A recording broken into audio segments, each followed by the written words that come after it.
Hello friends, नमस्कार and welcome to समाधान। साथियों में देखिए आप सब अच्छे होंगे और साथ ही साथ आपकी स्टडी भी अच्छे से चल रही होगी। बिहार कर्मचारी चयन पे लगातार आप सबका क्वेरी है कि सर इस पे कुछ बोलिए। CGL4, BSO, 10+2 और भी अदर्स एग्जाम्स BSSC के क्या इस साल होंगे या नहीं भी होंगे। सवाल यही सब आपका आ रहा है।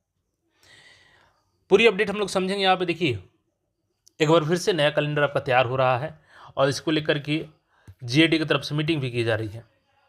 इन सारी चीज़ों को जानेंगे, लेकिन सवाल वही है कि क्या केवल कैलेंडर आएगा या एग्जाम भी होंगे, क्योंकि कैलेंडर तो फेब महीने में भी आया था।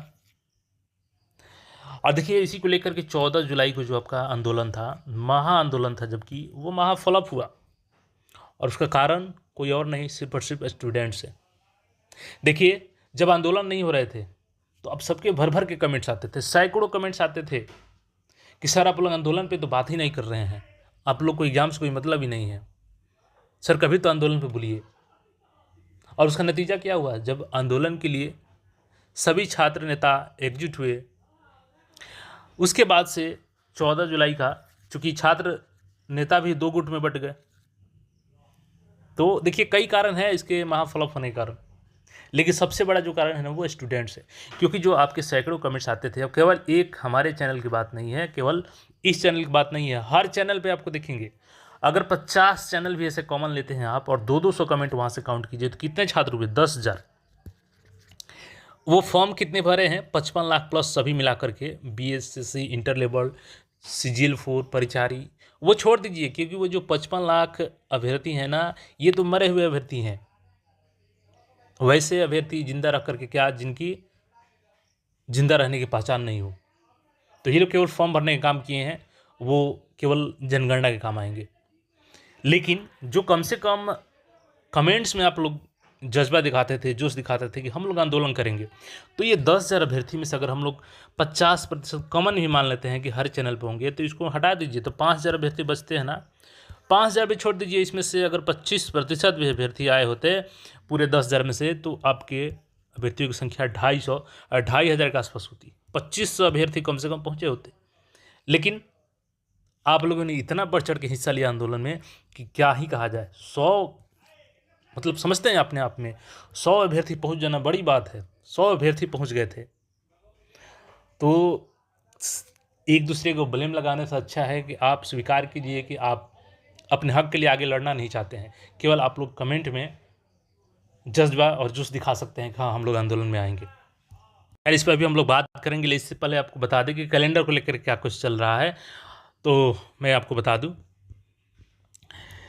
देखिए 10 जुलाई का लेटेस्ट लेटर है और सभी विभागीय प्रमुख सचिव को भी लिखा गया है।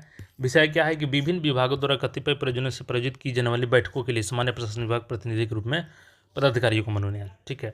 और सामान्य प्रशासन विभाग पत्रांक 27 मई 2026 का है।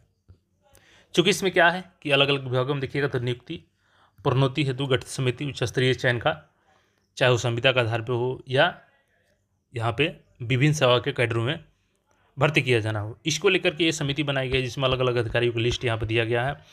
मैंने यहाँ पे देखिएगा तो क्या बोला गया है कि मनोनीत सदस्यों को आवंटित विभागों के विरुद्ध राजस्व परिषद, बिहार लोक सेवा आयोग, राजपत्रित और राजपत्रित बैठकों में निश्चित रूप से उपस्थित रहना एवं हस्ताक्षर करना अंकित अनिवार्य है। विषयांकित कार्य हेतु लोकायुक्त कार्यालय, बिहार विकास भवन, बिहार विधानसभा सचिवालय, बिहार विधान परिषद सचिवालय, बिहार लोक सेवा आयोग, बिहार कर्मचारी चयन आयोग एवं बिहार तकनीकी सेवा आयोग, बिहार पटना द्वारा आयोजित बैठकों में सामान्य प्रशासन विभाग बिहार पटना हेतु मनोनीत पदाधिकारी भाग लेंगे। इस प्रकार राज्यपाल सचिवालय पटना द्वारा आयोजित बैठकों में मंत्रिमंडल सचिवालय के अधिकारी भाग लेंगे। तो इसके अतिरिक्त किसी आयोग द्वारा बैठक आयोजित किए जाने पर संबंधित प्रशासनिक विभाग, आयोग जिससे संबंध हो के लिए मनोनीत पदाधिकारी ही सामान्य बैठक प्रशासन के विभागीय प्रतिनिधि के रूप में भाग लिया जाएगा। तो देखिए ये जब दिलीप जी भी गए थे आयोग में, तो उस समय भी बैठक चल रही थी, GAD के कई अधिकारी गए थे BSSC में, तो ये लोग फिर से कैलेंडर पे बात कर रहे हैं। लेकिन सवाल वही है कि अभ्यर्थी कैसे विश्वास करे कि ये कैलेंडर भी लागू हो जाएगी, क्योंकि ऑलरेडी ये लोग इस साल का लास्ट तक बात कर रहे हैं एग्ज़ाम लेने की। तो क्या गारंटी है कि फरवरी का जो कैलेंडर आया था वो तो बिल्कुल फ्लॉप हो गया इनका। वहीं पर अन्य आयोग है जो अपना काम कर रही हैं और ये सभी आयोग के लिए है।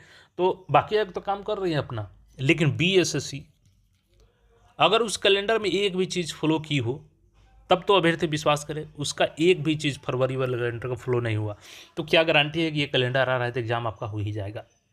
हाँ, एक गारंटी है कि आपका एग्ज़ाम होगा, और वो किस कंडीशन में होगा वो अभी हम लोग बात करेंगे, लेकिन उसके लिए आप लोग तैयार रहेंगे तब तो। यहाँ पर देखिएगा कैलेंडर को लेकर के सारी चीज़ें की जा रही है। फिर से आपका कैलेंडर आएगा ये, और इसी मंथ के लास्ट तक आपको कैलेंडर दिख सकता है बीएसएससी का फिर से न्यू। लेकिन ये कैलेंडर तो अभी लागू होगा जब आप सब एकजुट होंगे और नींद से जगेंगे। देखिए क्या हुआ 14 जुलाई को, पहले से सबको हर माध्यम से आपको बताया गया कि आंदोलन है। अब एक दूसरे पे ब्लेम लगाना शुरू कर दिए कि ये छात्र नेता नहीं आए तो वो नहीं आए।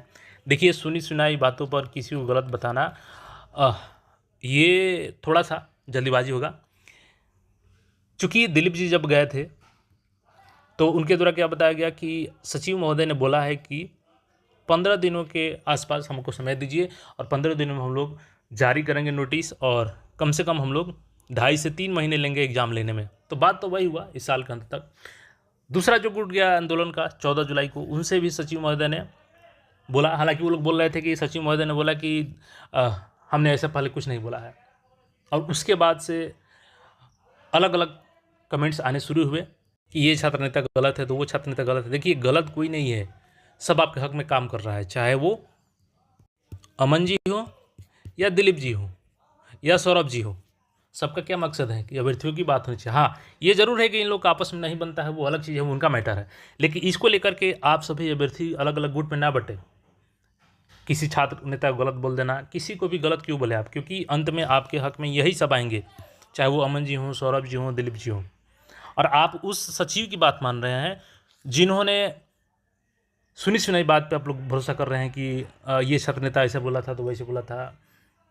तो अगर इनके बातों पे इतना ही विश्वास है सचिव महोदय के, तो फिर इनके द्वारा जो कैलेंडर दिया गया था फेब महीने में वो क्यों नहीं लागू हुआ। तो इसलिए सचिव महोदय के सुनी सुनाई बातों पर भरोसा करके आपस में ना बटे, एकजुट रहना है। और चूंकि 15 दिन का इन्होंने समय दिया था दिलीप जी को, तो हम लोग दिलीप जी को भी याद दिलाएंगे कि देखिए जो 15 दिनों का समय है वो निकल चुका है और आयोग द्वारा कुछ नहीं किया जा रहा है। तो अब इसीलिए फिर से आंदोलन करना है। लेकिन देखिए आंदोलन केवल करने से कुछ नहीं होगा जब तक आप सब नहीं एकजुट होंगे छात्र। और एक चीज़ है कि 14 जुलाई को भले ही आंदोलन छोटा रहा हो, छात्रों की संख्या कम रहा हो, लेकिन जो तालाबंदी वाली काम हुई वो एक नंबर की काम हुई। और कहीं ना कहीं ये न्यूज़ में जो खबर गई कि आखिर तालाबंदी की ज़रूरत क्यों पड़ा आयोग में, तो ये सवाल है कि रेगुलर आपको बने रहना पड़ेगा इसके लिए, और ऐसे आंदोलन रेगुलर भी करने होंगे, चाहे वो कैलेंडर क्यों ना जारी कर दे, लेकिन उसको भी लागू करवाने के लिए आपको कल आंदोलन करना ही पड़ेगा। और जो 15 दिन का अल्टीमेटम गया था, तो दिलीप जी से भी रिक्वेस्ट है कि अब आप आगे आइए और छात्रों को एकजुट करिए, और आंदोलन एक बार फिर से करनी होगी, क्योंकि जब तक आंदोलन नहीं होगा तो भले ही कैलेंडर आ जाएगा, लेकिन अब इस पर आप लोग विश्वास करके नहीं बैठ सकते हैं, क्योंकि कैलेंडर जारी हो जाए और फिर फेब वाला ही हाल हो, इस साल भी एग्जाम ना हो, तो फिर उस कंडीशन में आप क्या करेंगे। तो देखिए तैयारी तो आपको करनी है, अल्टरनेट एग्जाम की भी तैयारी कर रहे हैं, अच्छी बात है, लेकिन इसको छोड़ नहीं सकते हैं, क्योंकि देखिए आयोग और अभ्यर्थी एक दूसरे के भरोसे बैठ जाएंगे ना तो कुछ नहीं होगा। क्योंकि आयोग आपके भरोसे है कि आप आंदोलन कीजिए, उसको छेड़िए, तब वो एग्जाम के चक्कर में लगेगा। और अभ्यर्थी किस भरोसे में बैठे हैं कि चलिए आयोग तो कैलेंडर देगा, उसके अनुसार एग्जाम लेगा। तो एक दूसरे पे भरोसा छोड़िए और अपने एग्ज़ाम के लिए आप लोग आगे आइए, क्योंकि आयोग तो आपके भरोसे बैठा है, और आप आयोग के भरोसे में बैठे रहिएगा तो आपका एग्ज़ाम नहीं होगा। बाकी आप सबको क्या लगता है, फिर से आंदोलन होना चाहिए? तो कमेंट करके बताइए। बाकी मिलते हैं हम लोग फिर नए अपडेट में। चैनल को सब्सक्राइब करके जुड़े रहें। धन्यवाद।